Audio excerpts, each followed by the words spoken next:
ওকে, আমরা ল্যারাভেল batch number 11 এর 20তম ক্লাসের আলোচনায় আছি। আজকে পার্সোনাল প্রজেক্টের চেকিং ডেট ছিল। আমরা লাস্ট 1 আওয়ার সময় চেকিং টেস্ট মানে চেকিংটা আমরা দেখলাম কে কোন স্ট্যাটাসে আছে, এবং দেখার পেছনে মূল কারণ হচ্ছে যে সবাই তার প্রজেক্ট নিয়ে ঠিক ট্র্যাকে আগাচ্ছে কিনা, নাকি ভুল কোনো কিছু দিয়ে কোনো কিছু উপস্থাপন করার চেষ্টা করছে। তো আমি কমেন্টস গুলো করছি স্পেসিফিক ভাবে। আমি প্রথমে দেখেছি শাকিলের প্রজেক্টটা, এবং সে মেডিসিন ম্যানেজমেন্ট করছে। বাট অবশ্যই মেডিসিনের দোকান ম্যানেজ করার জন্য বা মেডিসিনের একটা অ্যাপ্লিকেশন তৈরি করার জন্য মেডিসিন নিয়েও কিছুটা ধারণা থাকা দরকার। যেমন ক্যাটাগরিগুলোর অ্যাবসলিউট নেম, কোম্পানিগুলোর অ্যাবসলিউট নেম, মেডিসিন যখন অ্যাড করবে সেই নামগুলো এবং তার এমজি ডিক্লারেশনগুলো, এবং সেগুলো ম্যানেজ করতে পারা, স্টকটাকে ম্যানেজ করা। যখন আপনি একটা একটা স্টল ম্যানেজমেন্ট বা মেডিসিন শপ ম্যানেজমেন্ট বানাচ্ছেন, আমার কিন্তু সেই পূর্ণতা থাকতে হবে একটা জায়গাতে গিয়ে। তো শেষ পর্যন্ত যেন কমপ্লিট কোনো কিছু হয়, যতটুকুই করেন সেটা যেন কমপ্লিট হয়, এরর ফ্রি হয়, সেদিকে নজর দিতে হবে। সো অথেন্টিকেশন সহ কিছু ক্রুড রিলেটেড কাজ করেছেন, ক্যাটাগরি দেওয়া, কোম্পানির নাম দেওয়া, হয়তো মেডিসিনেরটাও সেরে ফেলতে পারবেন দ্রুতই। আপনি অ্যাজাক্স ইমপ্লিমেন্ট করার চেষ্টা করছেন, এটা আমাদের আগামী সপ্তাহের ক্লাসে অ্যাজাক্সটা ইন্ট্রোডিউসড হবে। তো সব মিলিয়ে একটা ট্র্যাকে আছেন, এটা ফোকাস করতে থাকেন এবং চেষ্টা করেন ভালো একটা প্রজেক্ট যেন আপনি জমা দিতে পারেন। দ্বিতীয়ত আমি দেখেছি শাবাবের প্রজেক্টটা, শাবাব ক্লাসিফাইড প্রজেক্ট নিয়ে কাজ করছে আর ক্লাসিফাইড অ্যাড নিয়ে কাজ করছে। ডিজাইনটা ভেরি গুড। আপাতত যে অবস্থায় আছে সে অবস্থাতে আমি স্যাটিসফাইড, এবং সে তার পুরো ফিচার জানে, যেটা তার কথা শুনে মনে হচ্ছে। তো ফ্রন্ট এন্ড এবং ব্যাক এন্ড সহ প্রজেক্টটাকে আরেকটু সামনের দিনে যেন আমরা একটা কমপ্লিট মানে মোটামুটি অবস্থায় পৌঁছে যেতে পারি, সেদিকে যেন একটু ফোকাস থাকে। আর আজকে থেকে 15 দিনের মাথায় যে প্রজেক্টের ডেডলাইন আছে বা সাবমিশন ডেডলাইন আছে, সেটাও যেন একটু খেয়াল রাখবেন। ওকে, তো যতটুকু করবেন একটু কমপ্লিট করার চেষ্টা করবেন। জুবায়ের যে কর্পোরেট হাউসের যে ওয়েবসাইট, আমি ডাইনামিক ওয়েবসাইট আমি বানাতে বলেছিলাম। সো ডিজাইনটা সে নিয়েছে, বাট ডিজাইনটা আপনি চাইলে যেটা করতে পারতেন, তার সোর্স থেকে এইচটিএমএল সিএসএস জাভাস্ক্রিপ্ট পুরোটাই কপি করে নিতে পারতেন, তাহলে হুবহু ডিজাইনটা আপনি বসুন্ধরার পেয়ে যেতেন। এবং যতটুকু ফিচার আপনি করতেন ওই ফিচারগুলো যদি ডাইনামিক্যালি আগাতেন তাহলে আর একটু বেটার হতো। হ্যাঁ, সো যেহেতু আমি বসুন্ধরার করতে বলেছি, বসুন্ধরার কিন্তু একটা কর্পোরেট ওয়েবসাইট আছে এবং দেখতে অনেক সুন্দর। সো আপনি চাইলে ওই ডিজাইনটা ইমপ্লিমেন্ট করতে পারেন।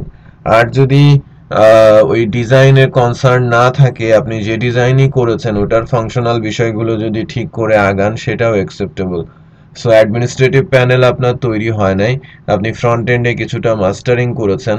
একটা কর্পোরেট ওয়েবসাইটে অনেক বিষয় থাকে, ওই ওই পার্টিকুলার বিষয়গুলো কর্পোরেটের সার্ভিস, কর্পোরেটের প্রজেক্ট, কর্পোরেটের এমপ্লয়ি হিস্ট্রি, কর্পোরেটের কন্ট্যাক্ট, কর্পোরেট কিভাবে কাজ করছে, ওই সাইটটা ভিজিট করার পর সুন্দর একটা ফিচার লিস্ট তৈরি করে ওইটা ধরে ধরে কিন্তু কাজ করাটা ওয়াইজ। সো আপনি একটা কর্পোরেট বা কোম্পানি ওয়েবসাইট যখন বানাবেন, এটার একটা ফিজিবল দিক আছে। যেমন আমি ভালো প্রজেক্ট বলছি যে কেউ যখন একজন মেডিসিন ম্যানেজমেন্ট বানাচ্ছে, শাকিলের প্রজেক্টটা কিন্তু সেলেবল। সেটা চাইলে সেল করতে পারে ছোট ছোট দোকানগুলোর কাছে, সে এটা সেল করতে পারে 5,000 10,000 টাকাতে, যদি সেটা সে ওই লেভেলে নিয়ে যেতে পারে। আবার আহ, যখন ক্লাসিফাইড অ্যাডের কথা আসছে, শাবাব যেটা তৈরি করছে এই সাইটটা কিন্তু সে চাইলে এটাকে দিয়ে সে তার বিজনেস স্টার্ট করতে পারে, এবং ঘরে বসে সে তার বিজনেসটা রান করাতে পারে। যদি সে নিজের নামে নিজের একটা কর্পোরেশন খুলে সে যদি এই স্টার্ট করতে চায় অ্যাজ এ স্টার্ট আপ, সেটা কিন্তু পসিবল। সো ক্লাসিফাইড অ্যাডের হিউজ বিজনেস আছে এবং মার্কেটটা হিউজ। যদিও ফেসবুক এবং গুগল দখল করে রেখেছে, বাট এটা হয়তো ব্রেকডাউন হবে, আর পুরোপুরি কারো দখলে কোনো মার্কেট হয়তো থাকবে না। সো সেক্ষেত্রে লোকালাইজেশনে আপনি লোকাল ক্লাসিফাইড অ্যাড সাইট যদি খুব ভালো মতো বিল্ড করতে পারেন, সেক্ষেত্রে ভালো একটা মার্কেট সেখানে আছে। কর্পোরেট হাউসের যে ওয়েবসাইটের কথা আমি বলছিলাম, যে কর্পোরেট বা কোম্পানি ওয়েবসাইটটা যদি পোর্টফোলিও হিসেবে, কোম্পানি পোর্টফোলিও হিসেবে সুন্দর করে একজন ডেভেলপ করতে পারে, এই সাইটটা কিন্তু লক্ষাধিক বা তার চেয়েও বেশি ছোট ছোট প্রোপাইটার কর্পোরেট আছে, তাদের কাছে আপনি সেল করার ট্রাই করতে পারেন। তো সেক্ষেত্রেও আপনি বেনিফিটেড কিন্তু হতে পারেন এবং আপনার লার্নিংটাও কিন্তু কমপ্লিট হবে। এবং যে খরচটা আপনি করেছেন, অ্যাটলিস্ট আপনি যদি আগামী 1 থেকে 1.5 মাস বা 2 মাস ট্রাই করে কাজটা শেষ করেন এবং 2, 4, 5 জনের কাছে আপনি আপনার স্কিলটা নিয়ে যান, আমার মনে হয় না যে আপনাকে 5 জনই ফেরত পাঠাবে। ওকে, সো জুবায়েরের বেলায় আমি যেটা বলছিলাম, এরপরে আমি যার প্রজেক্টটা দেখেছি সেটা হচ্ছে যে স্বাধীন। স্বাধীন শুধু মাস্টারিং করেছে যদিও, বাট একাধিক পেজে যাওয়ার ক্ষেত্রেই সে এরর খেয়েছে। সো এই জায়গাটাতে আরেকটু কনসেন্ট্রেট করতে হবে, শুধু সাইট মাস্টারিং করলেই হবে না নিউজ পেপারের বেলায়। নিউজ পেপার সিম্পল, বাট অনেক কাজ কিন্তু এখানে আছে, অলমোস্ট সবই ক্রুড, ডাটা অ্যাডমিন প্যানেল থেকে দেওয়া আর ফ্রন্ট এন্ডে কোয়েরির মাধ্যমে ডিসপ্লে করা। সো আপনি একটা নিউজ পেপার সাইট বানিয়ে আপনি আপনার স্কিলটাকে ইনহেন্স করতে পারেন। ওকে, এবং এটা দিয়েই আপনি আপনার ইউনিভার্সিটি বা আপনার যে কলেজের যে পড়াশোনাটা সেটা কিন্তু প্রজেক্টের শেষ করে প্রেজেন্টেশনের মাধ্যমে শেষ করে আসতে পারেন। ওকে, যদি কোনো নিউজ পেপারের ডিজাইন আপনি না পান, বাংলাতে নিউজ পেপার সাইট করবেন, ডিজাইন আপনি না পান, যে কোনো নিউজ পেপারের ডিজাইন আপনি কপি করে নেন। ওকে, মানব জমিন আছে, প্রথম আলো আছে, বা যে সাইডের ডিজাইন আপনার সাদামাটা সুন্দর মনে হয়, প্রফেশনাল মনে হয়, সেখান থেকে ডিজাইনটা নিয়ে আপনি শুরু করে দিতে পারেন। একই কমেন্টস আমি করছি সাইফুর ইমন, সেও নিউজ পেপার করছে, সে মাস্টারিংটা করার চেষ্টা করেছে, তার দুর্বলতা ছিল, আস্তে আস্তে সে কাটিয়ে উঠছে, এটা বড় দিক, যদিও ক্লাস বেশ কিছু মিস করেছে, বাট সাইফুর যদি সময় দেয় সে কিন্তু শেষ করতে করতে এই কোর্সটা শেষ হয়ে আস্তে আস্তে সে কিন্তু একটা প্রজেক্ট দাঁড় করে ফেলতে পারবে যদি সে কনসেন্ট্রেট করে। আমি আসি অন্তরের বেলায়, অন্তর এবং কৃষ্ণ দুজনই কিন্তু খুব ভুল ট্র্যাকে আগাচ্ছিলেন, বিশেষ করে অন্তর ট্যুরিজমের সাথে ব্লগকে মিসম্যাচ করে ফেলেছে। Tourism site totally different things. ট্যুরিজমের যে ফিচারগুলো আছে, ফিচারগুলো কিভাবে ইমপ্লিমেন্ট করা হয়, ট্যুরিজম সাইটকে কেন ট্যুরিজম বলা হচ্ছে, এই কোশ্চেনের অ্যান্সার যদি আপনি নিজে বোঝেন, ট্যুরিজমের একটা সাইট ভিজিট করলে ট্যুরিজম সাইটগুলোতে কি থাকে কি না থাকে সেগুলো কিন্তু আপনি সুন্দর করে বুঝতে পারবেন এবং হিসেবে ডেভেলপ করতে পারবেন। সো আপনার ডিজাইনটা ইটস কোয়াইট ওকে, বাট একটু সাদামাটা মনে হচ্ছে। আপনাকে আমি ওইটাই বলছি যে আপনি যদি চান, আপনি ভালো মানের, বাংলাদেশে প্রায় 1000 খানেক ট্যুরিজম কোম্পানির ওয়েবসাইট আছে, যদিও ভুল বলছি, 1000 খানেক না হলে হয়তো 100 খানেক ভালো ট্যুরিজম কোম্পানি আছে। সো এই ভালো ট্যুরিজম কোম্পানি থেকে আপনি একটাকে চুজ করেন এবং তার ডিজাইন আপনি নিয়ে আপনি ডেভেলপমেন্টে যেতে পারেন। বাট ইউনিক একটা ডিজাইন করলে বেনিফিট হচ্ছে যে প্রচুর ট্যুরিজম কোম্পানি আসার চেষ্টা করছে এবং ওয়েবসাইট কিন্তু তাদের সেল হয়। সো আপনি ট্যুরিজম কোম্পানির ওয়েবসাইট বানিয়ে চাইলে কিন্তু চেষ্টা করে সেল করতে পারেন। আর কৃষ্ণ যেটা রিয়েল এস্টেটের ওয়েবসাইটের কথা বলছিলাম, রিয়েল এস্টেট এবং ব্লগকে সে মিসম্যাচ করে ফেলেছে। রিয়েল এস্টেট আর ব্লগ এক জিনিস না। ব্লগ করেছেন ইটস কোয়াইট ওকে, বাট আপনাকে রিয়েল এস্টেট সাইট করতে বলা হয়েছে। সো রিয়েল এস্টেট সাইটে ঢুকে যেন আমি ব্লগ না দেখি, আমাকে দেখতে হবে রিয়েল এস্টেট সাইটের প্রজেক্ট, এবং আমি ঢুকলেই যেন ফ্লেভারটা পাই যে এটা একটা রিয়েল এস্টেট সাইট। সো ভালো মানের কোনো একটা রিয়েল এস্টেট সাইট দেখেন, ডিজাইন কোয়াইট ওকে, বাট আপনি এই ডিজাইনটাকে আরো একটু সুন্দর করতে পারেন। ওকে, বা ভালো একটা ডিজাইন নিয়ে আগাতে পারেন, হাতের সময় খুব কম, 15 ডেজ টাইম এখান থেকে। সো ভালো একটা লেভেলে পৌঁছানো সম্ভব, বা ইনফ্যাক্ট এটা কমপ্লিট করে ফেলাও সম্ভব। Tourism, real estate, news paper, বা যে প্রজেক্টগুলো নিয়ে কাজ করছেন, ছোট ছোট প্রজেক্ট দেওয়া হয়েছে ফর সার্টিফিকেশন। আই হোপ যে আপনারা এটা ডিউ টাইমে শেষ করে ফেলতে পারবেন। কারো কিছু বলার আছে?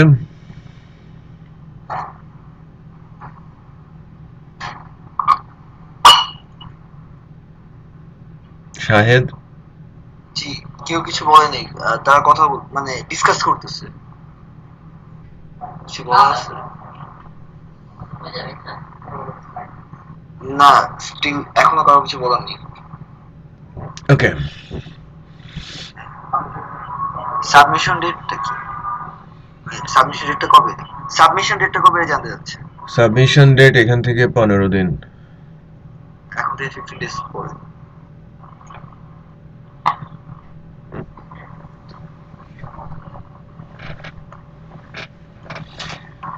ওকে, স্বাধীন, কৃষ্ণ, অন্তর, সাইফুর, আপনারা কয় তারিখ পর্যন্ত আছেন?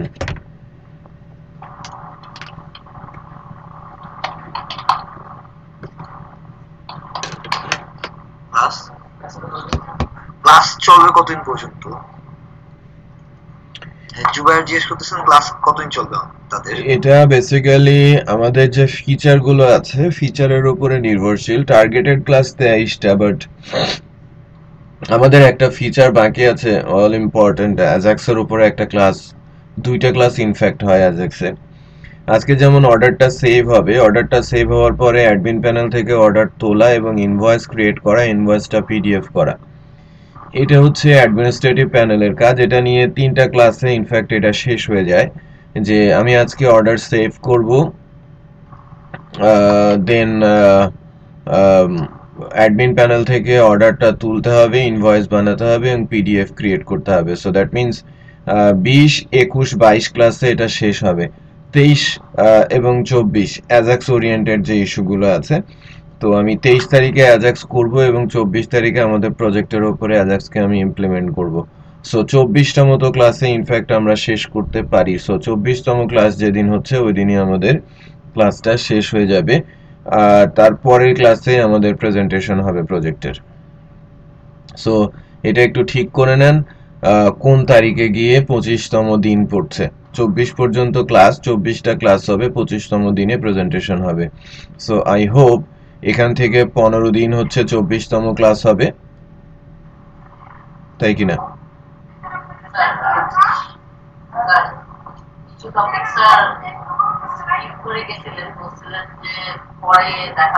কোনটা একটু বলেন তো? হ্যাঁ, ওকে, এটা হ্যাঁ, এটা 22তম ক্লাসের মধ্যে ইমেল আর ভ্যালিডেশনটা হয়ে যাবে। হ্যাঁ, ছোট ছোট 2টা টপিক আমি এর মধ্যে এটা দেখিয়ে ফেলবো।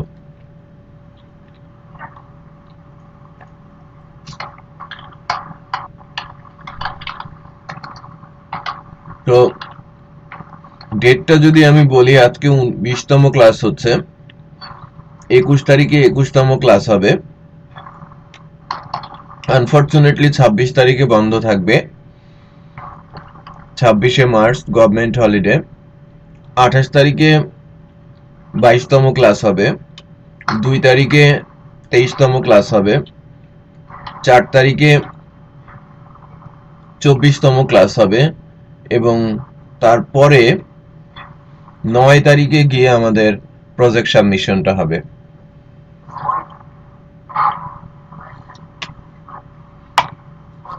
ক্লিয়ার?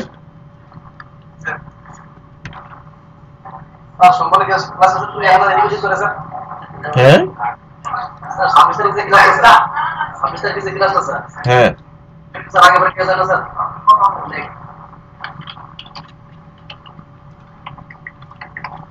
হ্যাঁ 26 তারিখটা অবশ্য আমরা চাইলে মঙ্গলবারে নিতে পারি, 27 তারিখে বিকেলে আমরা নিতে পারি। ওকে, কারো সমস্যা আছে?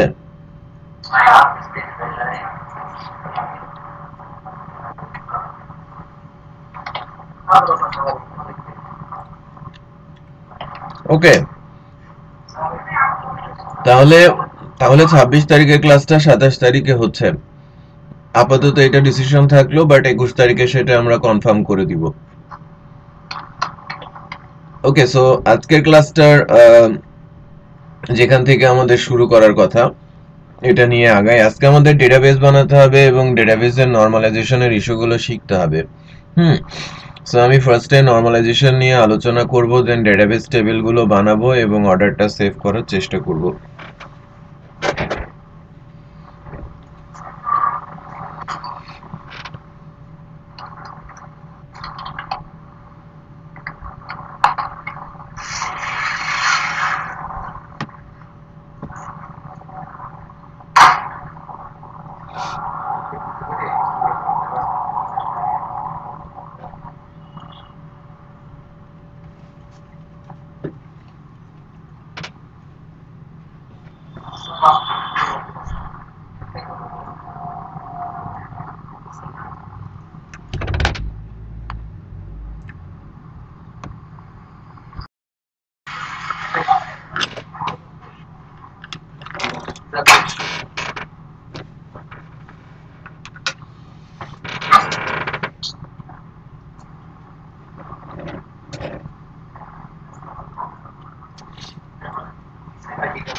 উনিশ নম্বর ক্লাসের ভিডিওটা 19 নম্বরের ভিডিও আপলোড হয় নাই?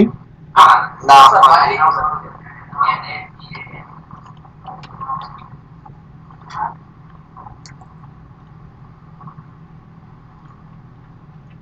আচ্ছা, ওকে, ঠিক আছে, আমি আপলোড করে পাবলিশ করে দিতে বলবো।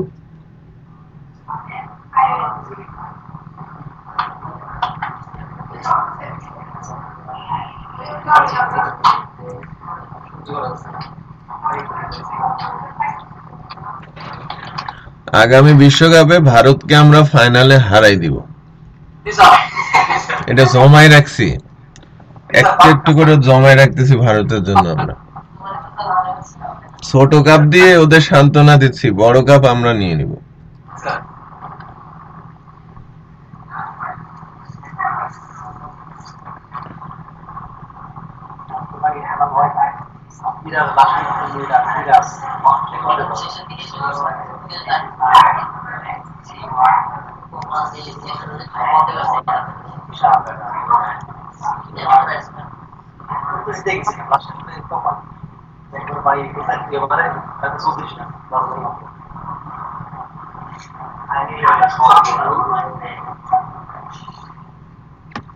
আচ্ছা আচ্ছা, আমরা এটা ধরে আগাচ্ছিলাম।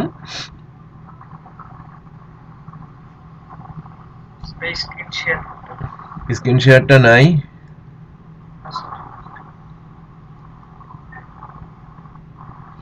আচ্ছা, আমি দিয়েছিলাম, হয়তো আপনি পান নাই, আমি আবার স্ক্রিন শেয়ার দিচ্ছি।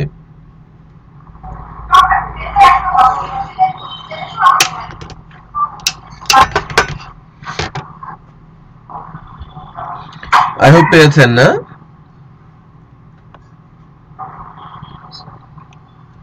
শাকিল পেয়েছেন না? আপনার স্ক্রিন শেয়ারে কোনো ট্রাবল হয় কিনা? স্ক্রিন শেয়ারটা তো ইয়ে পাচ্ছেন না শাহেদ? পাচ্ছি। ঠিক আছে? হ্যাঁ, ঠিক আছে। আমি শাকিলকে টিম ভিউয়ার দিচ্ছি।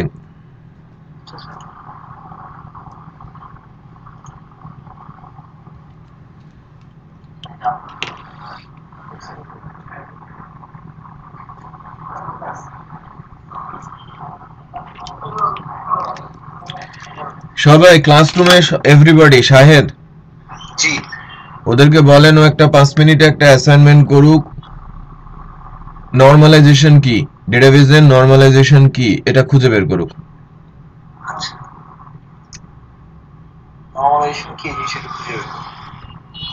বলতে হবে আমাকে নরমালাইজেশন কি, প্রত্যেককে ধরবো, প্রত্যেকে আমাকে বলবে। জি স্যার, বলতেছি। হ্যাঁ, নরমালাইজেশন জিনিসটা কি?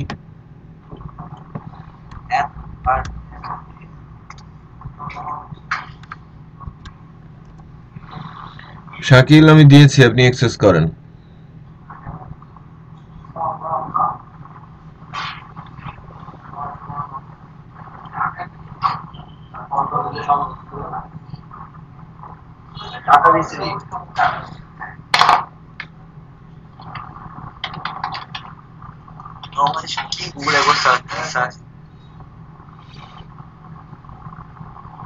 নরমালাইজেশন কি, এটা যে সার্চ দেন, সার্চ দিয়ে জাস্ট ডেফিনিশন বা কি এটা বের করেন, বা কি কি টাইপ আছে।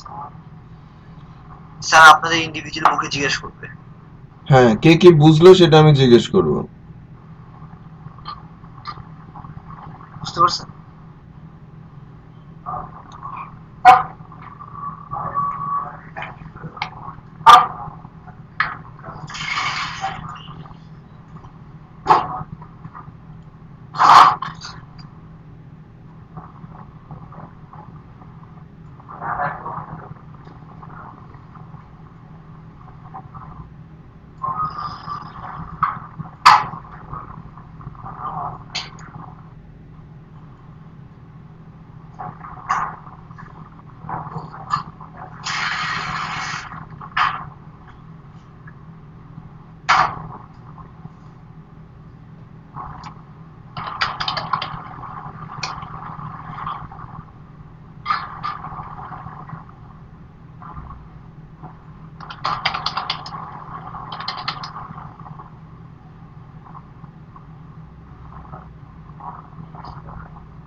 হ্যাঁ বলেন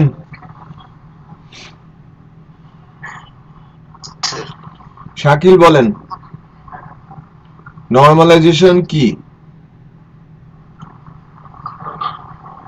নরমালাইজেশন হচ্ছে স্যার আমাদের ডাটাবেজে সেম রিলেটেড ডাটাগুলো যাতে না ঢুকে যে ওটা ইয়া করা যে মানে কন্ট্রোল করা ডাটা রিডেন্ডেন্সি আর কি সেম নামের ডাটা বা সেম রিলেটেড একই রিলেটেড ডাটা যাতে না ঢুকে হুম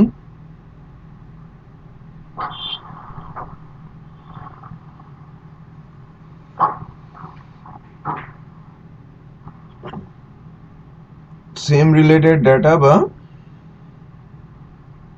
একই ডাটা যাতে বারবার না ঢুকে এই জিনিসটা রিডিউস করা এই জিনিসটা রিডিউস করা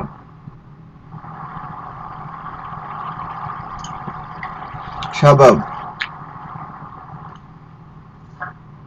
বলেন এটা মেইনলি স্যার ডেটাবেজের স্ট্রাকচারটাকে স্ট্যান্ডার্ডাইজ করা আমার কোনো রিলেশন থাকে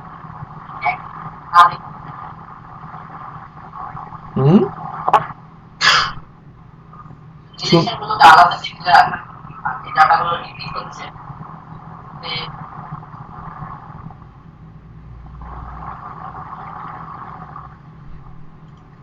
ডাটাতে এন্ট্রি না হয় আমার সব ক্যাটাগরি দরকার একটা প্রোডাক্টের কোন ক্যাটাগরি আছে আমি সেই ক্যাটাগরির নামটা না লিখে ক্যাটাগরির আইডিটা রাখি এই আইডি করে আমি ক্যাটাগরি ডিটেইলস ইনফরমেশন আচ্ছা Zubair sir database normalization sir এমন একটা টেকনিক স্যার আমরা স্যার যার মাধ্যমে ডাটাবেসকে স্যার একটা ডাটাবেসকে স্যার আমরা একটা মানে একটা কি বলে একটা কাঠামোর মধ্যে স্যার আনতে পারি যেখানে আপনার ডাটা রিডেন্ডেন্সি স্যার থাকবে না কি স্যার মানে স্যার একই ডাটা স্যার বারবার স্যার মানে রিপিটিশন হবে না স্যার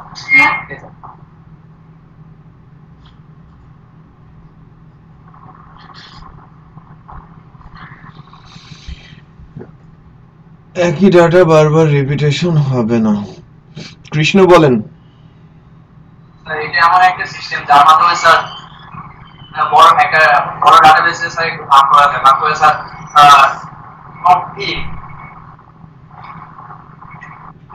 মানে হয়েছিল অর্গানাইজ গুলো ছোট ছোট করা যায়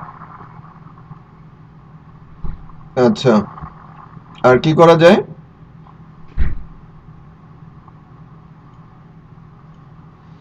আরেকবার বলেন তো আপনি স্যার একটা আমাদের স্যার ডাটাবেজে বড় বড় কোনো ডাটাবেজে স্যার একটা ছোট ছোট ভাগে ভাগ করা যায়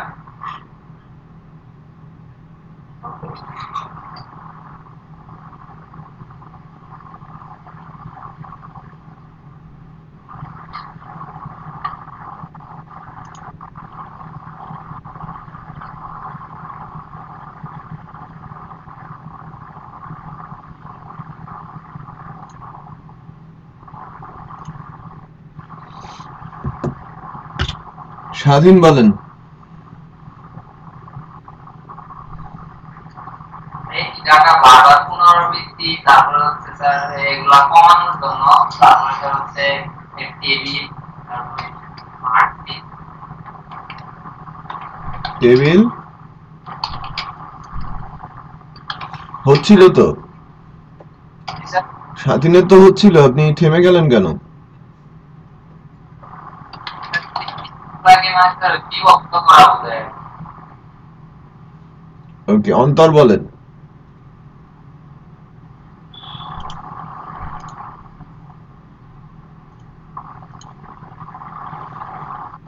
অন্তর কি বলতেছে নাকি চুপ করে আছে?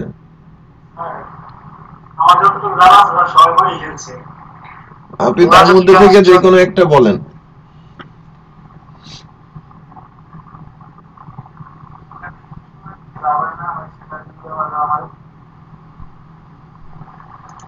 বলেন বলেন।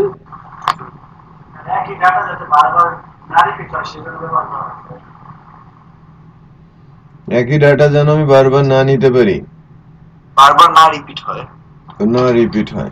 এই কথাটা কোট করেন। কোট করার অর্থ হচ্ছে যে সবাই লিখে নেন।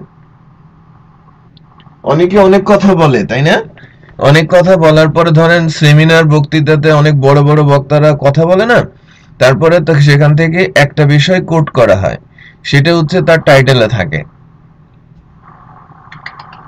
ঠিক এরকম যে আমি এখনো সাইফুর আছে, সাইফুর কি বলবে আমার জানা নেই। সাইফুর একটু বলেন তো নরমালাইজেশন কি আপনার মতে?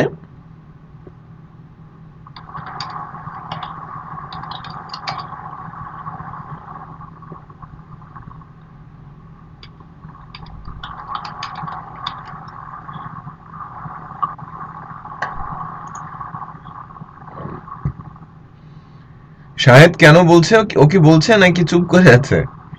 বলছে না, চুপ হয়ে আছে, চিন্তা করতেছে। চিন্তা করার জন্য তো আমি 10 মিনিট সময় দিয়েছি। যেটাই বুঝুন বলে ফেলতেছে, বলতে পারতেছে না উনি। যে কোনো একটা কপি করে পেস্ট করেন। মানে ধরেন সেটা পড়ছেন, যা পড়ছেন সেটাই বলে ফেলেন, দেখি বলেন।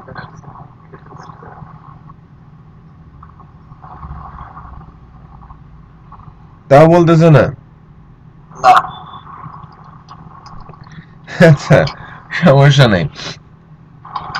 তো শাহেদ, সরি, অন্তর যে কথাটা বলেছে বা এই সিমিলার কথা জুবায়েরও বলেছে, যে কি করা হয় ডেটাবেজের, আরেকবার বলেন তো অন্তর। হ্যাঁ হ্যাঁ, বারবার রিপিটেড যেন না হয়, একই ডাটা যেন ওই ডেটাবেজে বারবার রিপিটেডলি না আসে, সেটা থামানোই হচ্ছে নরমালাইজেশনের কাজ। নরমালাইজেশন কি যদি আমি বলি, তাহলে আমি বলবো এভাবে, যা ডেটাবেজে রিডান্ডেন্ট ডাটা, রিডান্ডেন্ট আমি কিন্তু সংজ্ঞা বলছি, টেকনিক্যাল টার্ম এখানে অ্যাপ্লাই করছি। সেম যেটা বলছিলেন আপনারা, আমি এখানে বলছি রিডান্ডেন্ট। রিডান্ডেন্ট ডাটা মানে সেম ডাটাগুলোকে রিডান্ডেন্ট বলা হয়। নরমালাইজেশন কি? ডেটাবেস থেকে রিডান্ডেন্ট ডাটা রিমুভ করার যে থিওরিটিক্যাল ইমপ্লিমেন্টেশন, তাকেই বলা হয় নরমালাইজেশন। নরমালি নরমালাইজড পদ্ধতিতে অনেক সময় ডেটাবেস তৈরি করা হয়, আবার কখনো কখনো ডেটাবেস টেবিলের ফিল্ড সব তৈরি করার পর নরমালাইজেশন করা হয়। তো যে প্র্যাকটিসটা নরমালি হয়ে থাকে, যারা সিনিয়র মোস্ট ডেভেলপার তারা যখন ডেটাবেস তৈরি করে, তখন যেহেতু তারা নরমালাইজেশন জানে, ওই নরমালাইজেশন রুলস অনুযায়ী টেবিল ডেটাবেসটা তৈরি হয়ে যায়। সো আলাদা করে সেখানে নরমালাইজেশন অ্যাপ্লাই করার প্রয়োজন পড়ে না। বাট আপনি যদি নরমালাইজেশনের টেকনিক বা রুলস না জানেন, শুরুতে আপনি আপনার মন গড়া একটা টেবিল বানিয়ে ফেলেন, তারপরে আপনাকে কিন্তু নরমালাইজেশন অ্যাপ্লাই করে ওইটাকে এমন ভাবে উপস্থাপন করতে হবে যাতে ওই পার্টিকুলার টেবিলের মধ্যে কোনো রিডান্ডেন্ট ডাটা না আসে। ওকে, সো রিডান্ডেন্ট ডাটা রিমুভ করার থিওরিটিক্যাল যে ইমপ্লিমেন্টেশনটা, তাকেই আমরা নরমালাইজেশন বলি।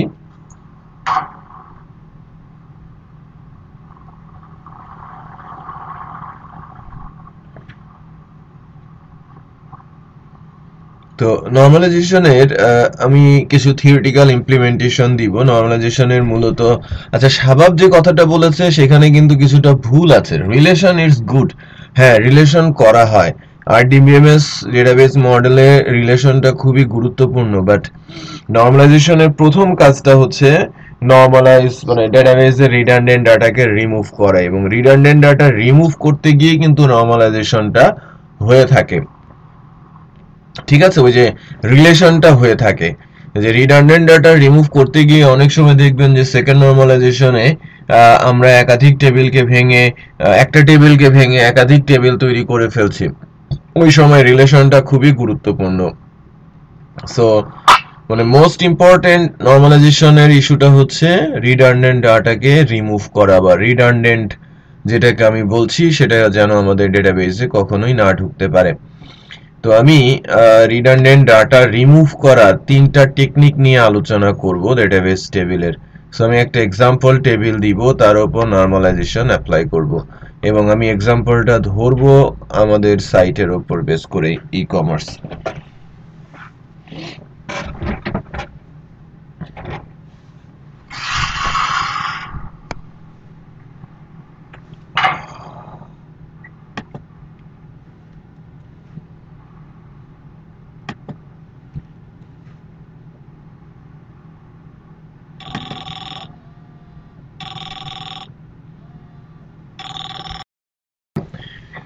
তো আমি একটু নরমালাইজেশনের একটা এক্সাম্পল টেবিল আঁকি।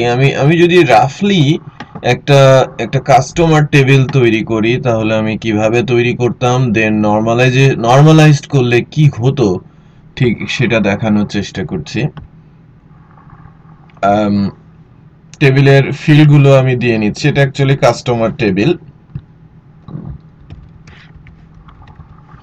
Customer ID. এটাকে নরমালি বলা হয়ে থাকে স্কিমা, টেবিলের স্কিমা।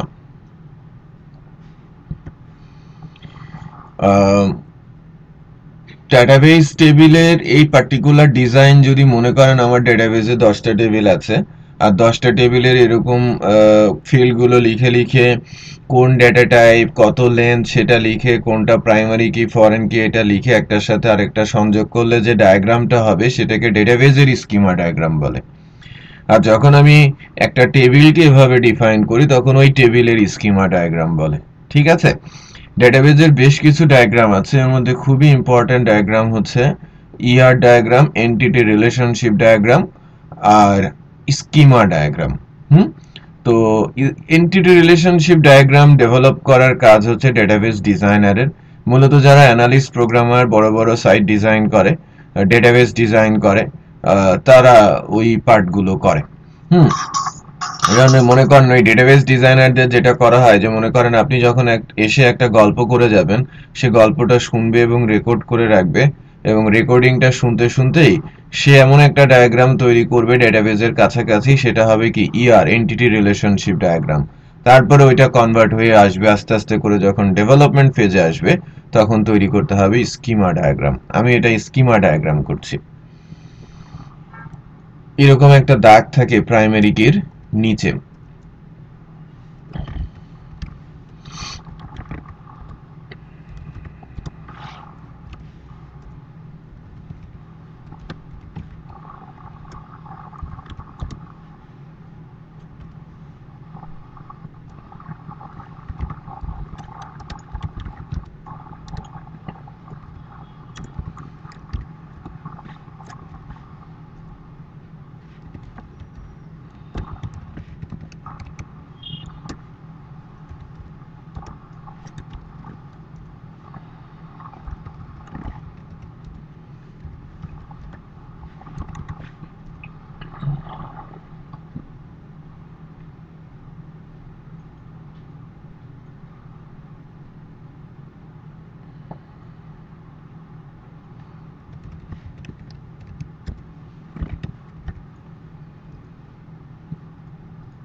দেখেন বেশ কিছু ফিল্ড আমি লিখেছি, first name, last name, full name, email address, password, address, gender, date of birth, mobile number, age, city, country, zip.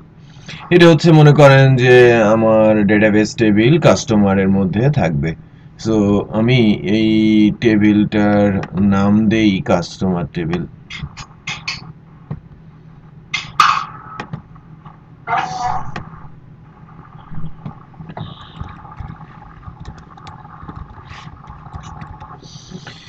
এটা এই টেবিলটার উপরে যখন আমরা নরমালাইজেশন অ্যাপ্লাই করতে চাইবো, নরমালাইজেশনের প্রথমে কনসেপ্টটা কি, যেন ডেটাবেসে রিডান্ডেন্ট ডাটা না আসে এবং রিডান্ডেন্সি রিমুভ করার জন্য রিলেশনটাও যেন ঠিক থাকে।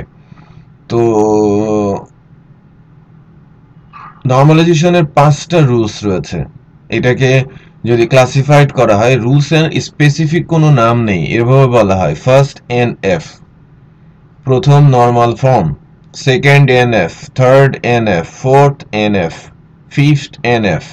এটা যখন আপনি আন্ডারগ্রেডে পড়বেন সিএসসি তে, ডেটাবেসের একটা বই পড়ানো হবে। ওই ডেটাবেস বইয়ে একটা চ্যাপ্টারই আছে নরমালাইজেশনের উপরে, অনেক বড় চ্যাপ্টার। হ্যাঁ, মিড টার্মে 10 মার্কের একটা কোশ্চেন আসে, তাই না শাবাব? শাবাব তো অনেকদিন আগে গ্রাজুয়েশন করেছেন, মনে আছে?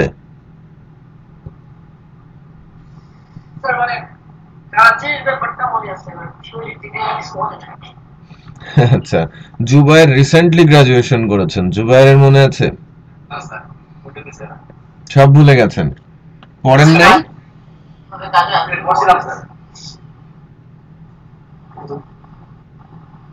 পড়েছিলেন বাট এখন মনে নাই। That's good.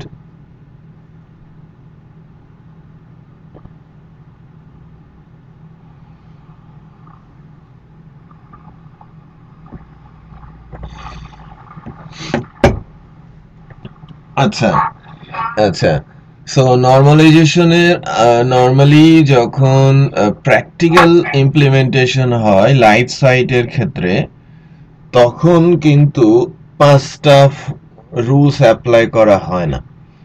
3টা রুলস অ্যাপ্লাই করলেই মোটামুটি 95-98% নরমালাইজড হয়ে যায় ডেটাবেস। সো কোন 3টা? 1, 2, 3, এই 3টা নরমাল ফর্ম অ্যাপ্লাই করা হয় এবং মোর ইম্পর্টেন্টলি যেটা করা হয়ে থাকে ফার্স্ট নরমাল ফর্ম, এটা মোস্ট ইম্পর্টেন্ট। এটা বাদ দিয়ে পরের ফর্মগুলো আসবেই না, ঠিক আছে? সো নরমাল ফর্মগুলোর রুলস হচ্ছে আগে সবগুলো সত্য হতে হবে, দেন সেখান থেকে তারপরেরটা শুরু হবে। সো ফার্স্ট নরমাল ফর্মের কোনো কিছু সত্য হতে হয় না, তাকে শুরু করতে হয়। সো সেটা সবচেয়ে স্ট্রং। এবং ফার্স্ট নরমাল ফর্ম যদি আমরা বুঝি এবং অ্যাপ্লাই করি, আমার ডেটাবেস 70% নরমালাইজড হয়ে যাবে। তারপরে সেকেন্ড নরমাল ফর্ম অ্যাপ্লাই করলে সেটা 80% নরমালাইজ, 85-90% নরমালাইজ হয়ে যাবে। আর থার্ড নরমাল ফর্ম অ্যাপ্লাই করলে সেটা 95-96% নরমালাইজড হয়ে যাবে, যদি ভালো মতো আপনারা অ্যাপ্লাই করতে পারেন। তো ফার্স্ট নরমাল ফর্মের যে রুলস আছে, 2টা রুলস আছে এবং এই 2টা রুলস আমরা একটু ভালো করে বোঝার চেষ্টা করি। প্রথম যে রুলসটা আমাদের বলাই হচ্ছে যে রিডান্ডেন্ট ডাটা ঢুকতে দেবে না, সেম ডাটা ঢুকতে দেবে না। দ্যাট মিনস আমি যদি স্কোরবোর্ড লিখি, স্কোরবোর্ডে প্লেয়ারদের নাম আপনারা কি 2বার দেখেন? একবারই তো দেখায় নাম, তাই না? সো নাম 2বার ডাটাবেজে রেখে আমার কোনো লাভ আছে? একই নাম, একই নাম বলতে আমি নেম ফিল্ড রেখেছি, যখন প্লেয়ারের নাম দেয়া হচ্ছে 2বার রেখে দিচ্ছেন, এর কোনো মানে হয়? সো এটাকে রিডান্ডেন্ট বলা হচ্ছে, বা এই ডাটাটা আমার ডেটাবেজে আছে, এখানে নেই বাট অন্য জায়গায় আছে, তারপরে আমি এখানে রাখছি, অথবা এই টেবিলেই আছে আবার আমি রাখছি, সেটা ভিন্ন নামে রাখছি। সো রাখছি তো সেম ডাটা, এই ডাটাগুলোকে আমরা রিডান্ডেন্ট ডাটা বলে থাকি। সো রিডান্ডেন্টকে রিমুভ করার জন্য 2টা রুলস আছে। ফার্স্ট রুলস হচ্ছে প্রাইমারি কি থাকতে হবে টেবিলের। মোস্ট ইম্পর্টেন্টলি প্রত্যেকটা টেবিলের কি থাকতে হবে? একটা প্রাইমারি কি থাকতে হবে, এটা 1 নাম্বার রুলস। ওকে, প্রাইমারি কির মানে হচ্ছে টেবিলের ফিল্ডগুলো এই এমন একটা ফিল্ড যার ডাটা কখনোই ডুপ্লিকেট বা মানে সেম হবে না কখনো, প্রত্যেকটা ভ্যালু কি হবে? ইউনিক। তাহলে প্রাইমারি কি হতে হবে? প্রাইমারি কি রুলস হচ্ছে যে যার ভেতরে ডাটাগুলো অলওয়েজ কি হবে? ইউনিক হবে, ইউনিক বা ডিফারেন্ট হবে। সেকেন্ড রুলস, ফিল্ডগুলো হতে হবে অ্যাটমিক। সো ফার্স্ট নরমাল ফর্মের ফার্স্ট রুলস হচ্ছে প্রত্যেকটা টেবিলে প্রাইমারি কি থাকতে হবে। দ্বিতীয় রুলস হচ্ছে ফিল্ডগুলো হতে হবে অ্যাটমিক। রিপিট করছি, ফিল্ডগুলো হতে হবে অ্যাটমিক। অ্যাটম বিষয়টা কি? অ্যাটম কণা কে আবিষ্কার করেছে?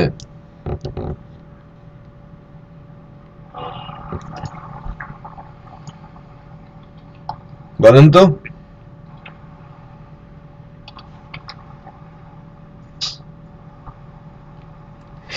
গুগলিং করতেছে কি? কে স্বাধীন? কে শাবাব? অ্যাটম কণার আবিষ্কারক ওই যে নাম দেখেন না আপনারা, আই থিংক সেই ওই পুরস্কার দেওয়া হয়, বিখ্যাত একটা পুরস্কার, নোবেল পুরস্কার না? ওই কি অ্যাটম বানিয়েছেন, অ্যাটম কণা আবিষ্কার করেছেন, নাকি ডিনামাইট আবিষ্কার করেছিলেন? যে হ্যাঁ, ডিনামাইট আবিষ্কার করেছিলেন না? ও সূত্র ধরেই কিন্তু অ্যাকচুয়ালি অ্যাটম বোমা, বাট অ্যাটম কণার আবিষ্কারক ডিফারেন্ট কেউ। সো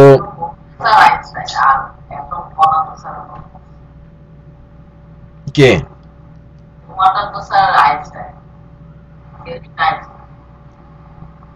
কোনটা থিওরি?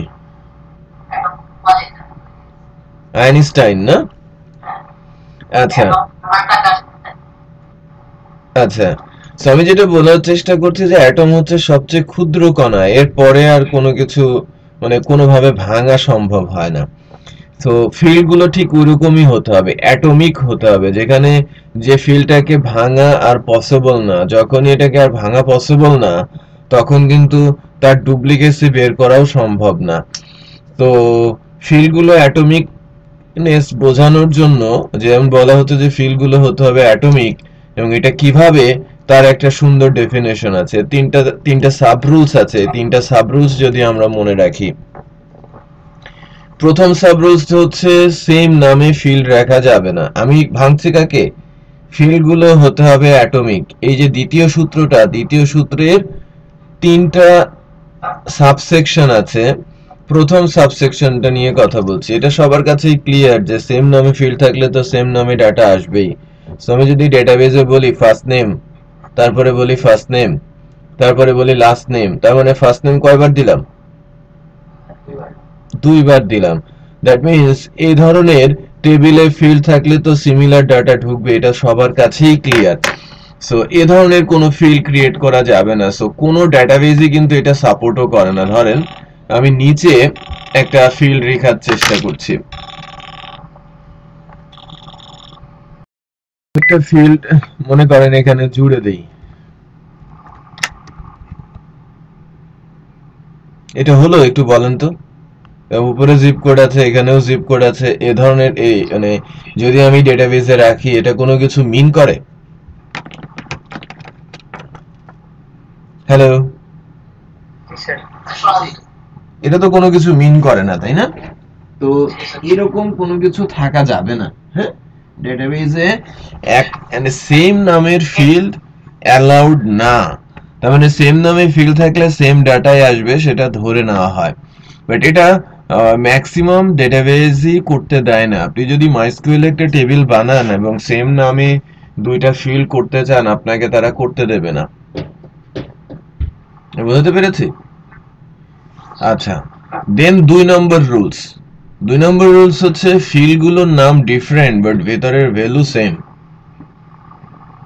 একটু খেয়াল করেন মানে কিভাবে সে চেক করছে। প্রথমত চেক করছে যে সেম নামে কোনো ফিল্ড আছে কিনা, যদি দেখে যে নাই, পরে চেক করছে যে ফিল্ডের নাম ডিফারেন্ট বাট ভেতরের ভ্যালুগুলো সেম। সো এরকম ফিল্ডগুলো থেকে যে কোনো একটাকে রিমুভ করে দিতে হবে, যেটা আমার বেশি দরকার সেটাকে রাখবো, যেটা দরকার নাই সেটা আমি রাখবো না।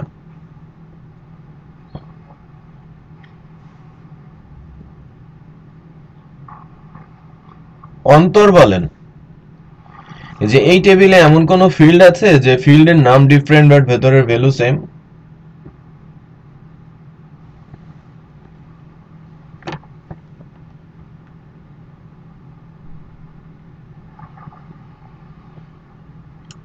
Shahed ji sir first name last name তারপর তারপর একটা ইমেল অ্যাড্রেস এটা ফুল নেম যেটা লেখা নাম না ইমেল অ্যাড্রেস ফুল নেম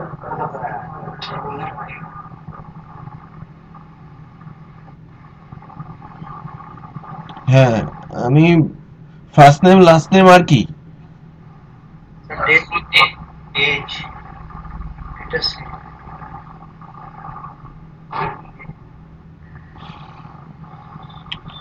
ফিল্ডের নাম ডিফারেন্ট বাট ভেতরের ভ্যালু সেম ইমেলের সাথে তো কোনোটা মিলছে না না sir first name sir full name sir right আমি এটাই বলতে চাচ্ছিলাম যে ফার্স্ট নেম লাস্ট নেম আর full name first name last নেমের ভেতরে যে ভ্যালু থাকবে সেটার সমন্বিত রূপ থাকবে কার মধ্যে ফুল নেমের মধ্যে তো আমার হ্যাঁ ওটা ডিফারেন্ট আমি পরের সূত্রতে আসছি ওটা থার্ড রুলস এর ইমপ্লিমেন্ট হবে সেকেন্ড রুলসটা ইমপ্লিমেন্ট হবে ফার্স্ট নেম লাস্ট নেম এবং ফুল নেমের উপরে কারণ আমার সূত্রটা একটু ধরেন সূত্রটা হচ্ছে এরকম যে ফার্স্ট নেম এবং লাস্ট নেম কি হবে মানে সরি ফিল্ডের নাম ডিফারেন্ট বাট ভেতরের ভ্যালু কি সেম রিপিট করছি ফিল্ডের নাম ডিফারেন্ট বাট ভেতরের ভ্যালু সেম হলে তখন যেটা আমার দরকার আমাদের প্রজেক্টের প্রয়োজনে গুরুত্বপূর্ণ সেটা রাখতে হবে বাকি ফিল্ডগুলোকে রিমুভ করতে হবে তো এখানে ফার্স্ট নেম লাস্ট নেম এবং ফুল নেম এই সূত্রতে পড়ে গেছে যে ফার্স্ট নেম এবং লাস্ট নেম ফুল নেম নামগুলো ডিফারেন্ট বাট ভেতরের ভ্যালু কি সেম তো ফার্স্ট নেম এবং লাস্ট নেম যদি আমি আলাদা করে রাখি আলাদা আলাদা পাবো আবার আমি চাইলে কনক্যাট করে ফুল নেম করতে পারি তাহলে সুবিধা কোথায় ফার্স্ট নেম লাস্ট নেম না ফুল নামে ফার্স্ট নেম এবং লাস্ট নেমে সো ফুল নেমটা আলাদা করে রাখার কিন্তু কোনো দরকার নেই এখন রিডান্ডেন্সির যে বিষয়টা একটু খেয়াল করেন যে আমি যদি রিডান্ডেন্ট চেক করি যে কতটা হার্মফুল বিগ বিগ ডেটাবেজের ক্ষেত্রে এই ছোট ছোট এক একটা করে ফিল্ড কত প্রবলেম ক্রিয়েট করে তার একটা ছোট্ট এক্সাম্পল যদি আমি আপনাদের সাথে শেয়ার করি তাহলে ভালো করেই বুঝবেন আমি শেয়ার করছি ফর এক্সাম্পল ফেসবুকে 200 কোটি ইউজার রয়েছে আছে না ফেসবুক যদি ফার্স্ট নেম লাস্ট নেমের সাথে সে যদি ফুল নেমও রাখতো তাহলে কি হতো মানে কত জায়গা তার ওয়েস্ট হতো মানে সবচেয়ে বড় ডেটাবেস গুলোর মধ্যে একটা ধরা হয় ফেসবুকের ডেটা গুগলের ডেটা যদিও এদের চাইতে বেশি অ্যামাজনেও প্রচুর ডেটা আছে আজুরেও প্রচুর ডেটা আছে বাট ফেসবুকের ডাটাও কিন্তু অনেক এবং আপনারা বুঝবেন ভালো কারণ ওই অ্যাপ্লিকেশনটার সাথে আপনারা পরিচিত সো শুধু যদি আমি ফুল নেমটা রাখতাম তাহলে কত জায়গা ওয়েস্ট হতো ডেটাবেসের কারণ রিডান্ডেন্ট ডাটার মানে কি সেটা ওয়েস্ট হওয়া আর রিডান্ডেন্ট ডাটা ওয়েস্ট করে কিভাবে ডেটাবেসের জায়গাকে নষ্ট করে এবং সাথে সাথে সাইজ বাড়িয়ে দেয় আননেসেসারিলি সাইজ তো অন্য ডাটাও বাড়ায় বাট এটা আননেসেসারিলি বাড়াচ্ছে এবং যত সাইজ বড় হবে ততটাই কি এর স্পিড স্লো হতে থাকবে তো আমি ক্যালকুলেশনটা একটু দেখাই দেখেন আমার একটা নাম যদি একটা ফুল নেম যদি অন অ্যান অ্যাভারেজে 40 ক্যারেক্টারের হয় আমাদের দেশীয় নামগুলো যেমন ছোট 2 অক্ষরের নাম হয় ম্যাক্সিমাম 16 17 20 ক্যারেক্টারের মধ্যেই হয় ম্যাক্সিমাম দেশগুলোতে ফুল নেম গুলো অ্যারাউন্ড 40 30 35 40 ক্যারেক্টারের হয় আবার অনেক দেশ আছে যাদের 50 ক্যারেক্টার প্লাস হয়ে যায় এর মধ্যে অন্যতম হচ্ছে সৌদি আরব মিডল ইস্টের যে নামগুলো আবার এই যে ভারতের যে চেন্নাই ভারত শ্রীলঙ্কা এদের নামগুলো কিন্তু বিশাল বিশাল এদের অলমোস্ট 100 ক্যারেক্টারের কাছাকাছি কারো কারো নাম তো ওই নামগুলোর অন অ্যান অ্যাভারেজে যদি আমি ধরি যে 40 ক্যারেক্টারের নাম হয় এবং 200 কোটি ইউজার তার নাম দেয় 200 কোটি 200 ক্রোড় কয়টা শূন্য দিতে হবে 7টা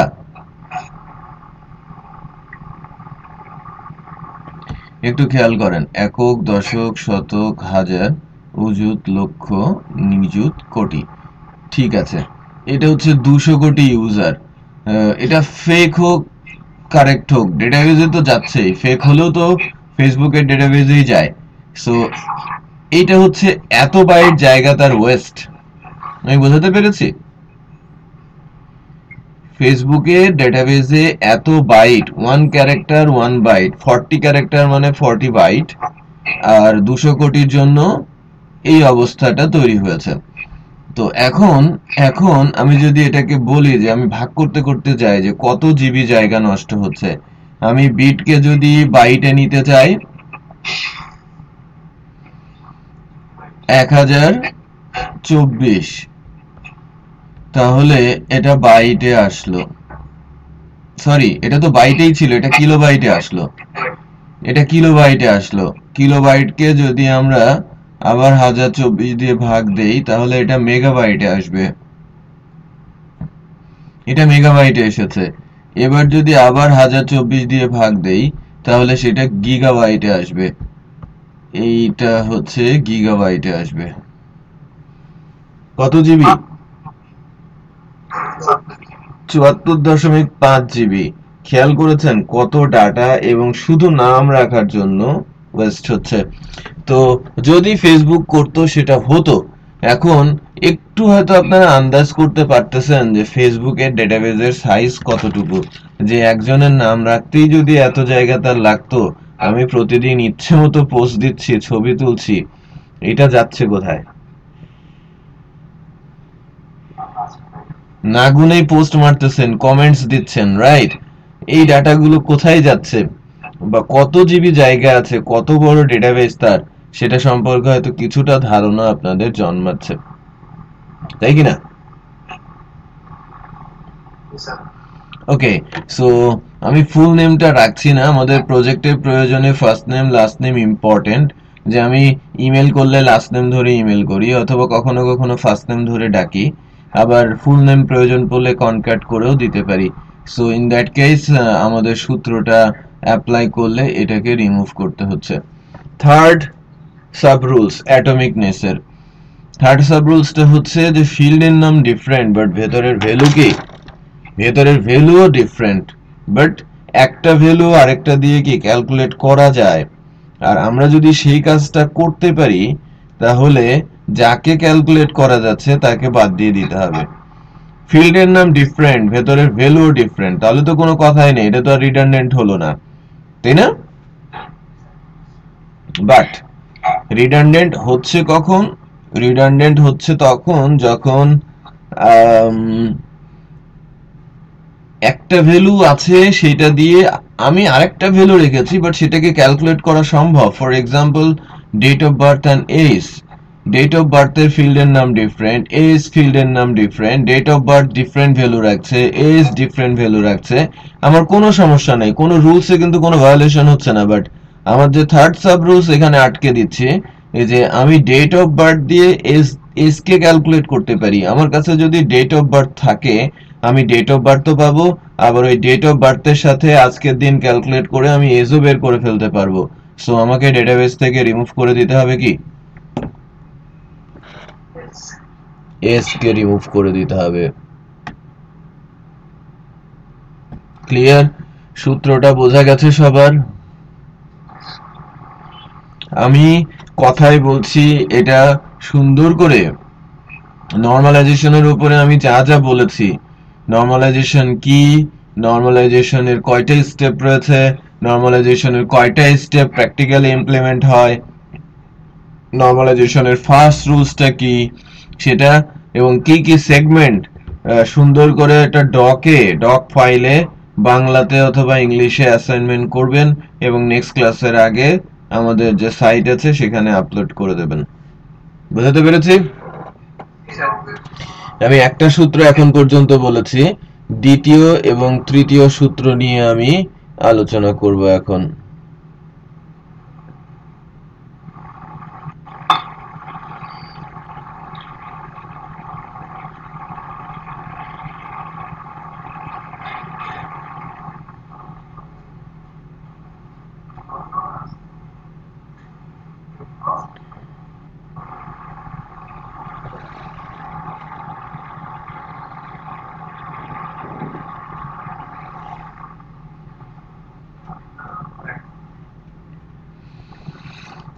ফার্স্ট রুলসটাতে কারো কোনো কোশ্চিন আছে?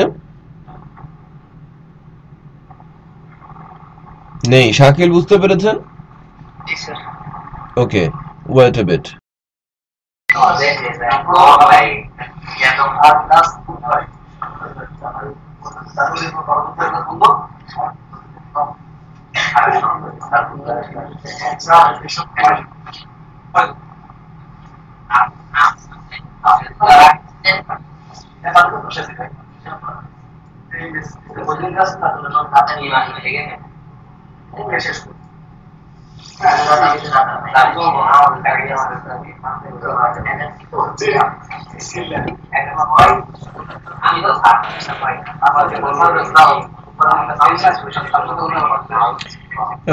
Okay, everybody.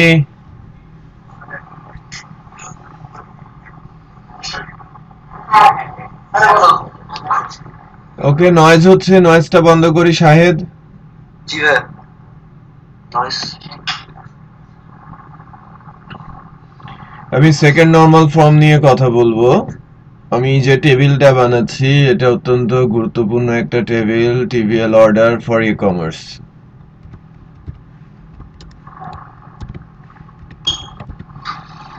আমরা অর্ডার টেবিলটাকে কল্পনা করছি এবং আমি অর্ডার টেবিলের স্কিমাটা বানানোর চেষ্টা করছি।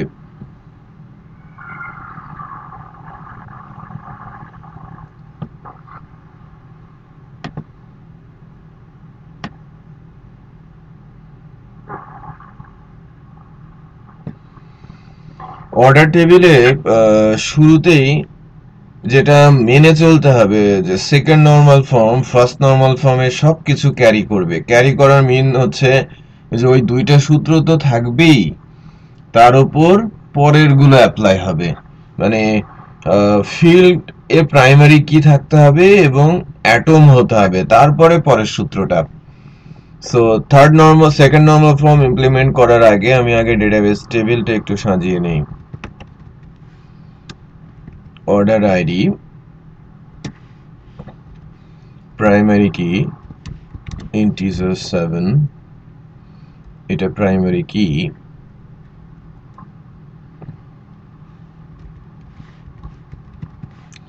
customer id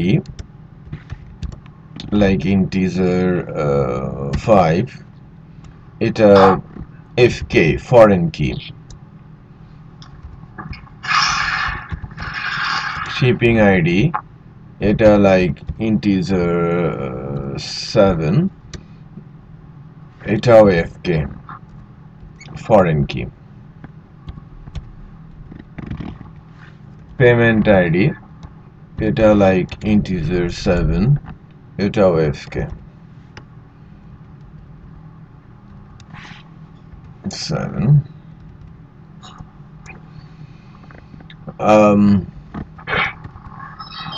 order date time stamp, order total float 10,2, order status varchar 20,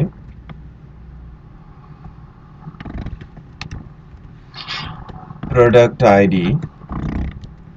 integer 4, product price float 10,2,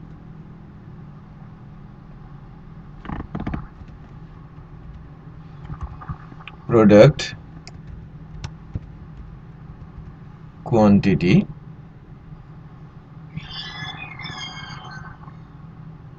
এখানে একটা জিনিস বাদ পড়েছে, product name varchar 100, so product quantity definitely integer 5. So এই হচ্ছে আমার অর্ডার টেবিল আপাতত। এখন এই যে অর্ডার টেবিলটা, এখানে কে কিছু বলছেন? না, এখানে একটা লক্ষণীয় বিষয় হচ্ছে যে আমরা যদি দেখি এখানকার যে টেবিলটা, এই টেবিলটা কিন্তু ফার্স্ট নরমাল ফর্মের সকল রুলস মেনে চলে। এখানে প্রাইমারি কি আছে এবং এখানকার প্রত্যেকটা ফিল্ড অ্যাটমিক, কোনো ফিল্ডকে আপনি ভাঙতে পারবেন না। প্রত্যেকটা ফিল্ড কি অ্যাটমিক।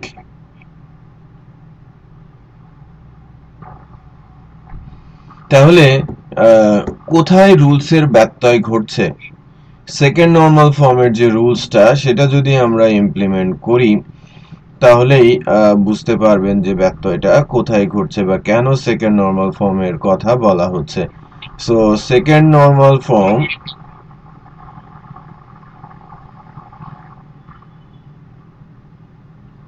টাকে যদি আমরা ভাঙি ঠিক এভাবে বলতে পারি,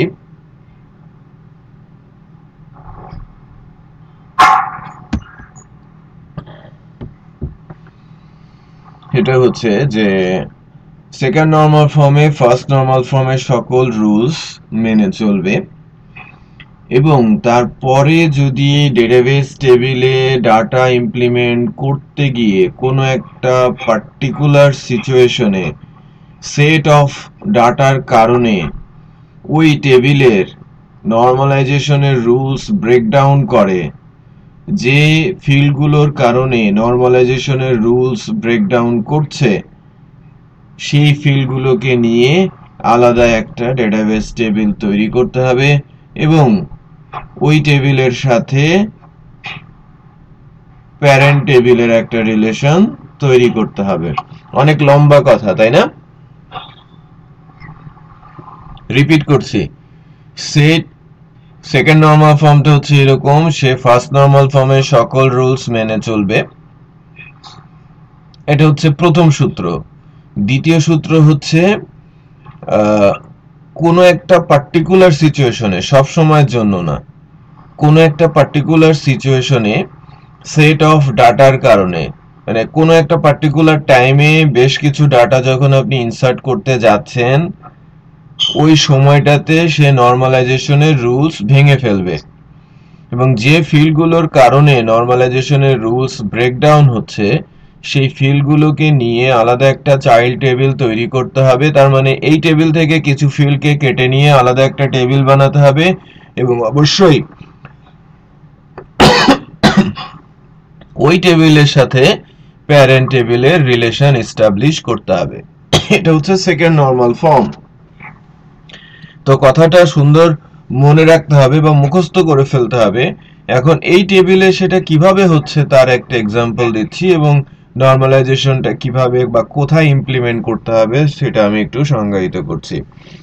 তো একটু বলেন তো, আমি যখন একটা অর্ডার সেভ করছি সেক্ষেত্রে ওই অর্ডারে যদি একটা প্রোডাক্ট থাকে সেখানে কোনো সমস্যা আছে? জুবায়ের, মনে করেন যে আমি একটা অর্ডার দিচ্ছি এবং অর্ডারে আমি একটা হাত ঘড়ি কিনেছি যার নাম 1,00,000 টাকা। কি যেন একটা ব্র্যান্ড আমি দোকানে দেখেছিলাম, বসুন্ধরায় দেখা যায়, খেয়াল করবেন, টাইটান না কি যেন, বিশাল বিশাল ঘড়ি এবং সুন্দর দাম। তো ওখানে আপনি একটা ঘড়ি কিনলেন, ওখানে একটু খেয়াল করে দেখেন customer ID, shipping ID, payment ID, order date, ডেটাটা টোটাল এবং স্ট্যাটাস সবই আছে এবং প্রোডাক্টের ইনফরমেশনও আপনি সেভ করে রাখছেন তার সফটওয়্যারে, কোনো সমস্যা নেই। বাট আপনি দুইটা ঘড়ি কিনেছেন, একটা আপনার জন্য আর একটা আপনার ওয়াইফের জন্য, তখন কি হবে? সেক্ষেত্রে একই অর্ডারের কি দুইটা আইডি হয়ে যাবে না?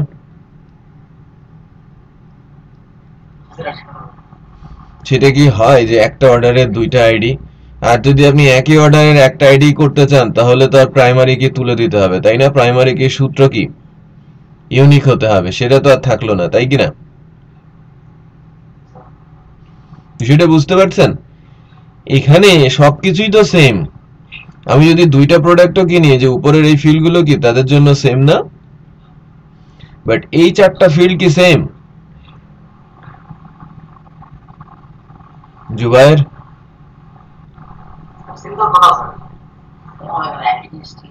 আমি একই ফিল্ডের মধ্যে দুইটা ভ্যালু কিভাবে রাখবো? আমি দুইটা প্রোডাক্ট কিনেছি, একটা হচ্ছে মনে করেন যে আমি একটা ঘড়ি কিনেছি, একটা হাত ঘড়ি কিনেছি আর একটা টেবিল ঘড়ি কিনেছি।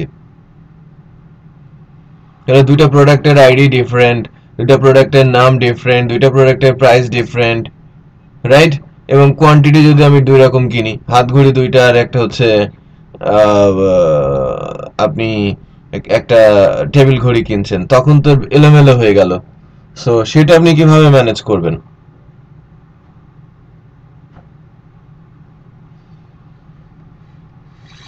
নিয়মটা হচ্ছে ঠিক এরকম, আমি যে সূত্রটা বলছিলাম, এই যে ডিফারেন্ট সিচুয়েশন বলা হচ্ছে, সেট অফ ডেটা বলা হচ্ছে, সব সময়ের জন্য না। আমার যদি অর্ডারে একটা প্রোডাক্ট থাকে, এই টেবিল কোনো সমস্যাই ক্রিয়েট করবে না। ম্যাক্সিমাম কেসে যেটা দেখা যায় যে যখন অনলাইনে অর্ডার হয়, একটা প্রোডাক্টই সবচেয়ে বেশি অর্ডার হয়। একাধিক প্রোডাক্ট অর্ডার হওয়ার সংখ্যা ধরেন 50%, আর একটা প্রোডাক্ট অর্ডার হওয়ার সংখ্যা 50%, মানে একটা প্রোডাক্ট অর্ডার হয় 50%, আর দুইটা, তিনটা, 100টা বা হাজারো প্রোডাক্ট অর্ডার হয় বাকি 50%। তার মানে 50% আমি ধরে নিচ্ছি যে 50% সময় এটা ঠিক থাকবে, বাট বাকি 50% সময় এটা ঠিক থাকবে না। দ্যাট ইজ ওয়াই যেটা করতে হবে যে এই যে টেবিলগুলোর, এই ফিল্ডগুলোর কথা বলা হচ্ছে, এই ফিল্ডগুলো এই টেবিলে রাখা চলবে না, নরমালি সেটা করাও হয় না। এই ধরনের কেসে যখন টেবিলকে নরমালাইজ করা হয়, এই ক্ষেত্রে যেটা হয়ে থাকে সেটা হচ্ছে যে এই ফিল্ডগুলো অন্য একটা টেবিলে থাকে এবং ওই টেবিলটা এই টেবিলের সাথে রিলেশন রাখে। সো আমি ঠিক একইভাবে একটা টেবিল তৈরি করার চেষ্টা করছি।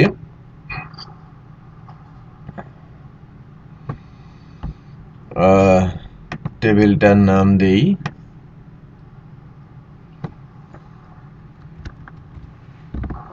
টেবিল অর্ডার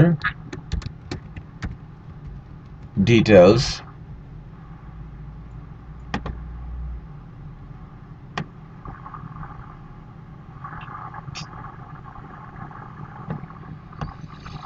ঠিক আছে। তো টেবিলের ফিল্ডগুলো কি হবে? এই টেবিলের ফিল্ডগুলো হবে অর্ডার ডিটেলস আইডি, এটা ইন্টিজার লাইক 11, এটা পিকে।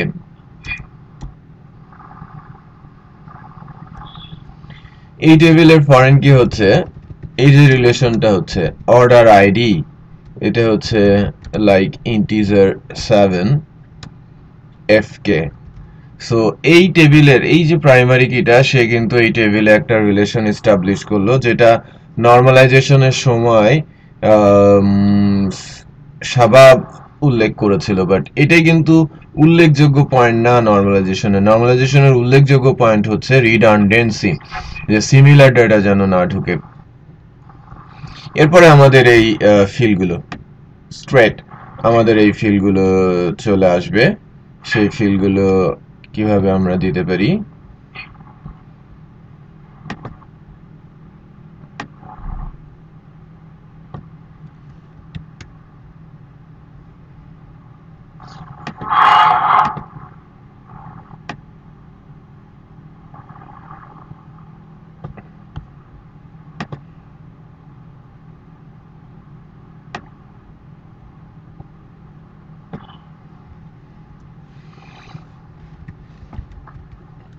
Product ID integer 5, product name worker 100, product price float 10,2, product quantity।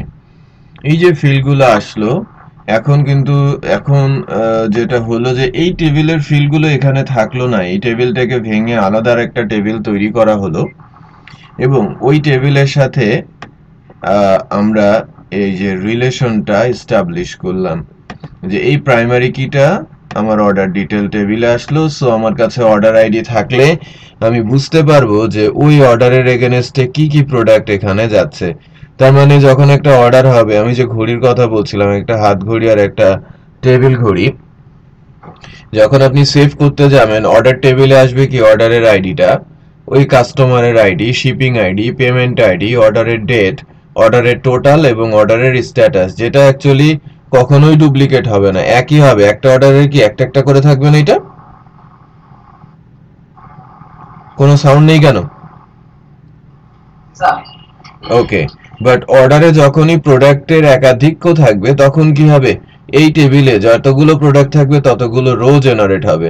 So আমার অর্ডারে যদি একটা প্রোডাক্ট থাকে একটা রো ইনসার্ট হবে, আর আমার অর্ডারে যদি একাধিক রো থাকে তাহলে কি থাকবে, একাধিক রো, একাধিক প্রোডাক্ট থাকলে একাধিক রো ইনসার্ট হবে। এবং আমি খুব সহজেই আমার অর্ডার আইডি থাকলে ওই টেবিলে কতগুলো অর্ডার রয়েছে সেটা আমি বের করতে পারবো। এটা সিমিলার টু কার সাথে, এই ক্যাটাগরি আর ব্লগের মতো না? বিষয়টা বুঝতে পেরেছেন? ওকে, সো এই ছিল সেকেন্ড নরমাল ফর্ম। আর থার্ড যে নরমাল ফর্মটা সেটা আর একটু ইন্টারেস্টিং, বাট এটা ট্রিকি, এটার ইমপ্লিমেন্টেশনটা একটু টাফ।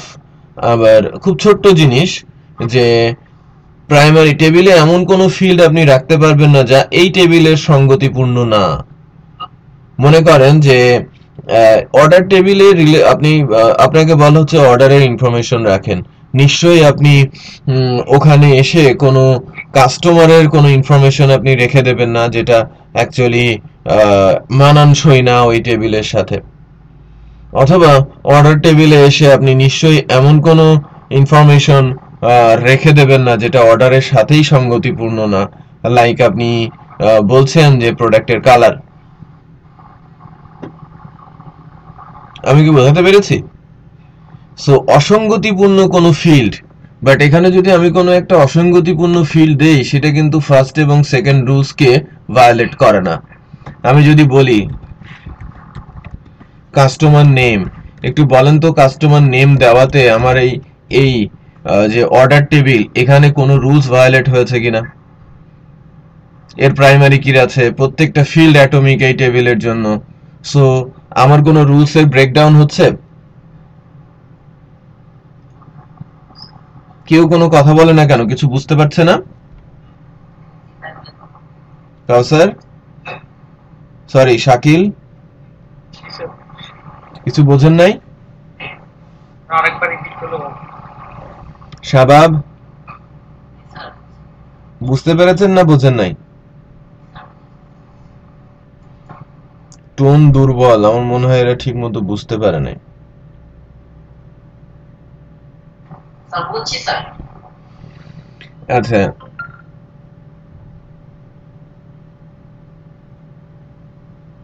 ওকে, সো আবারও রিপিট করছি যে টেবিলে এমন কোনো ফিল্ড রাখা যাবে না যা ওই টেবিলের প্রাইমারি কির সাথে রিলেশন রাখে না বা ওই টেবিলের সাথে মানানসই না।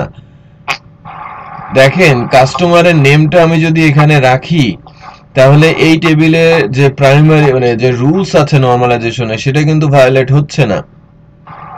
আমি যদি একটা টেবিলের কনসেপ্ট নিয়ে চিন্তা করি, এই টেবিলের কথাই যদি চিন্তা করি, তাহলে কি কাস্টমার নেম কি ডুপ্লিকেট হচ্ছে? অন্য কোনোভাবে এই টেবিল থেকে আমি পেতে পারি কাস্টমারের নামটা?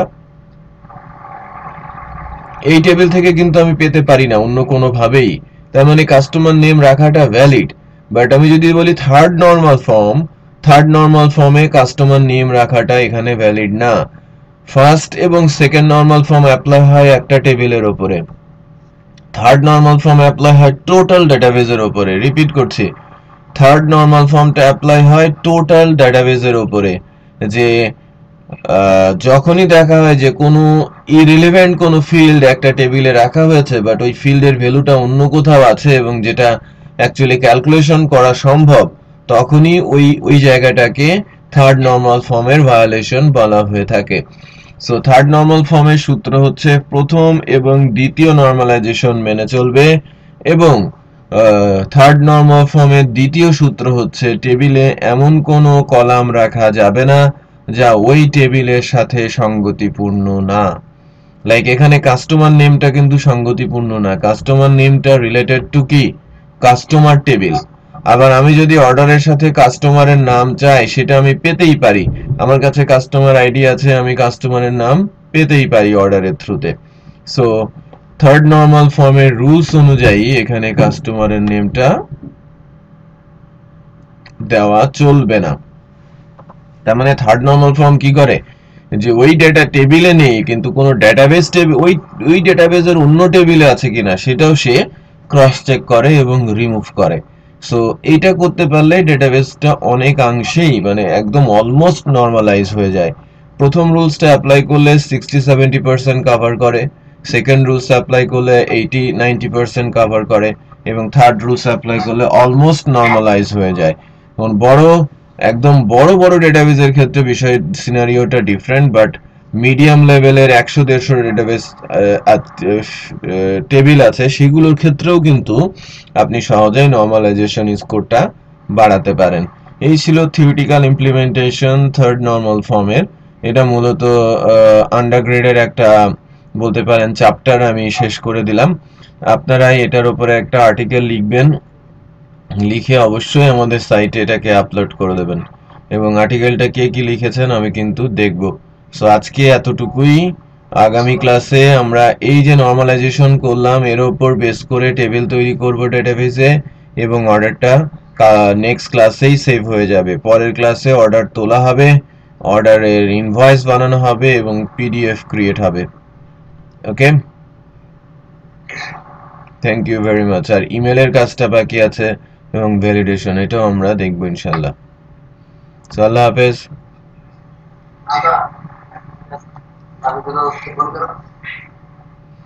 শাহেদ